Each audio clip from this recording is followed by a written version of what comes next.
What got me on this particular project came out of, first of all, a great love for this place. Richmond also is a frustrating place. Richmond is a wonderful place to live. But in my view, there is no other city in the United States that captures in its own history the full history of this nation as does Richmond. Itself tells the story of the American experience, both the tragic and the triumphant. Poverty affects our schools.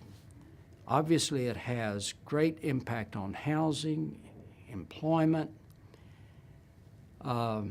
Poverty affects crime. It affects health.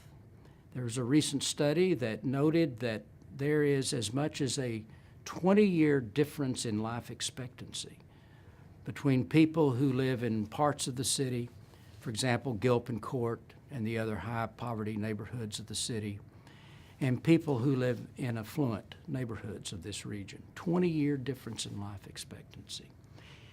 Poverty even affects land use. And yet, as important as this issue is, we as a region just never talk about it. We don't want to come to grips with it. This place dealt with the disillusion of the Republic because we were forced to. This place dealt with slavery because ultimately we were forced to. And the question I raise, are we going to eventually deal with poverty because we have no alternative? It is kind of forced upon us by the combination of such powerful forces that it rips us apart. I would hope not. There is not unfortunately, a great will to deal with some of the tough issues having to do with poverty, whether we're talking about employment, whether we're talking particularly about transportation, more affordable housing. These matters are tough ones, and often we take the line of least resistance, and we just soon not deal with the tough ones. But as long as we don't deal with these matters, our metropolitan area is not going to be as strong as it could be. Moreover, and this is, I think, the primary point, it is a moral issue.